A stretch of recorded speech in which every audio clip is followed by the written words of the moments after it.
नमस्ते हिंदुस्तान। मैं नवीन मेहता। मैं अपने यूट्यूब चैनल पे आपका वेलकम करता हूँ।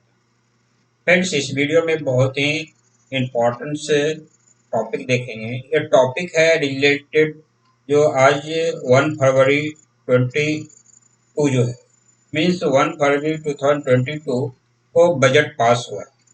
और इस बजट में जो है हम लोग देखेंगे और या फिर डिस्कस करेंगे कि ये बजट में एजुकेशन सेक्टर के लिए या मीन्स एजुकेशन डेवलपमेंट के लिए क्या क्या सेंट्रल गवर्नमेंट ने किया है, क्योंकि एजुकेशन कोर सेक्टर है और एक बेसिक रिक्वायरमेंट है इंडिया में। जो बच्चे पढ़ने जाते हैं या बहुत बहुत वो बैकवर्ड फैमिली से होते हैं, या फिर बहुत ऐसे फैमिली से होते हैं जो SC ST से बिलोंग करते हैं, वो डिप्रेस्ड होते हैं, या फिर ऐसे भी रूरल एरिया के बच्चे होते हैं जहाँ पे स्कूल में ठीक से पढ़ाई नहीं होती है, या फिर स्कूल का कम्युनिकेशन ठीक नहीं है, या फिर अभी कोरोना चल रहा है, कोरोना में स्कूल बच्चे जाते नहीं हैं, फिर उसका पढ़ाई हैम्पर होता है। और फिर कुछ टेक्निकली रूप से भी डेवलपमेंट करने के लिए जो भी टेक्निकल असिस्टेंट के रूप में या टेक्निकल मीन्स प्रोवाइडर सुपरवाइजर होते हैं, वो सबको एक बेटर प्लेस देने के लिए इस एजुकेशन सेक्टर में क्या है, तो उसी को डिस्कस करेंगे इस वीडियो में। वीडियो स्टार्ट करने के पहले आपसे रिक्वेस्ट है, अगर आप मेरे चैनल पे पहली बार हैं या चैनल सब्सक्राइब नहीं किया है तो चैनल सब्सक्राइब कीजिए, जिससे कि आपको इस तरह का वीडियो आप तक पहुंचता रहेगा। मैं यहाँ पे जनरली लॉ से, टैक्स से एंड GST से रिलेटेड मैं वीडियो बनाता हूँ। तो आइए हम लोग अब मेन टॉपिक पे आते हैं। ये मैं बताया कि आज जो 1 फरवरी 2022 है, मीन्स 1 फरवरी 2022, इसमें एजुकेशन सेक्टर के लिए क्या क्या किया गया। तो मैं आपको बताता हूँ कि एजुकेशन सेक्टर के लिए बेसिकली 3 पॉइंट को देखा गया है। एक पॉइंट जो देखा गया है कि वन मीन्स स्टैंडर्ड 1 से लेके स्टैंडर्ड 12 तक के स्टूडेंट जो होते हैं, उसके पास रिमोट एरिया के जो स्टूडेंट है, मीन्स गांव के स्टूडेंट होते हैं, बहुत दूर के स्टूडेंट होते हैं, या फिर ऐसे भी स्टूडेंट होते हैं या अर्बन एरिया में भी हैं लेकिन उसके पास ज्यादा पैसे नहीं होते हैं पढ़ने के लिए, या फिर उसको अच्छे फैसिलिटी स्कूल में नहीं मिल पाती है। अच्छे स्कूल में वो इतने धनी नहीं होते हैं कि बड़े प्राइवेट कॉलेज स्कूल में जाके पढ़े, या सरकारी स्कूल में भी उसको ठीक से पढ़ाई नहीं होती है। या फिर अभी जैसे एपेडेमिक चल रही है, आपदा चल रही है, तो इसमें जो है स्कूलें बंद है, तो इसमें बच्चे का बहुत ज्यादा हैम्पर होता है पढ़ाई। इसलिए सेंट्रल गवर्नमेंट में डिसाइड किया है कि 1 से लेकर 12 तक के बच्चे के लिए प्रत्येक क्लास के लिए एक एक टेलीविजन ब्रॉडकास्ट करेगी, मीन्स चैनल होगा प्रत्येक, मीन्स 1 से 12 तक के क्लास के लिए, प्रत्येक क्लास के लिए जो है ना एक एक चैनल होगा, मीन्स 12 चैनल होगी। जो सपोज कीजिए कि 1 क्लास का स्टूडेंट पढ़ेंगे तो एक चैनल होगा, दूसरे क्लास के बच्चे, तीसरे क्लास के, डिफरेंट क्लास के बच्चे जो हो, मीन्स 1 से 12 तक के बच्चे के लिए 12 क्लास टीवी का जो है ना चैनल होगा। और अपने हिसाब से जो फर्स्ट क्लास के बच्चे होंगे तो फर्स्ट चैनल जो पार्टिकुलर चैनल होगा, सेकंड क्लास के बच्चे होंगे तो पार्टिकुलर चैनल होगा, थर्ड क्लास के बच्चे होंगे तो अब जो है जो पार्टिकुलर चैनल होगा सब पे देखेंगे। और दूसरा है कि इसमें रीजनल लेवल पे भी डेवलप किया जाएगा। सपोज कि इसको हिंदी जानने वाले हैं तो हिंदी में पढ़ाया जाएगा, कोई मैथिली कोई जो है ना मराठी जानने वाले हैं तो मराठी में पढ़ाया जाएगा, या फिर कोई तमिल जानने वाले हैं तो तमिल में से रीजनल लैंग्वेज पे भी ध्यान रखा गया है।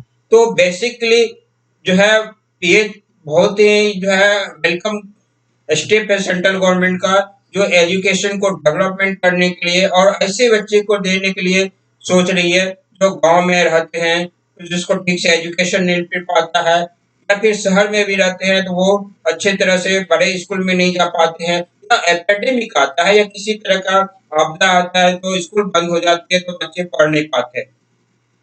इस फैसिलिटी से जो ये जो टेक्नोलॉजी फैसिलिटी है, इस टेक्नोलॉजी फैसिलिटी से बच्चे अच्छी तरह से पढ़ सकेंगे और अच्छी जानकारी भी मिल पाएगा। और अगर आपदा नहीं भी आएगी तो टीचर के भरोसे भी जो है ना, इन पार्टिकुलर टीचर के भरोसे नहीं रहेंगे, वो टीवी चैनल पे आके जो है ना अच्छे अच्छे टीचर से वो पढ़ सकेंगे।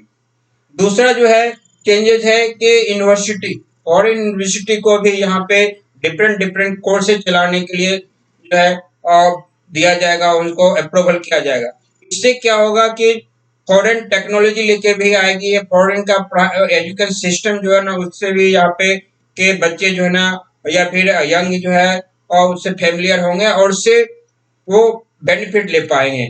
और फॉरेन का जो स्टैंडर्ड लेवल का, इन ग्लोबलाइज लेवल का एजुकेशन वो प्राप्त कर पाएंगे। और उससे क्या होगा कि जो इंडियन यूनिवर्सिटी है जो ग्लोबलाइज लेवल पर नहीं पहुंच पाया, उनको भी एक कंपटीशन हो जाएगा और उनको भी बेटर एजुकेशन देना पड़ेगा फॉरेन यूनिवर्सिटी के लेवल में। तो यहाँ पे ये बेनिफिट होगी।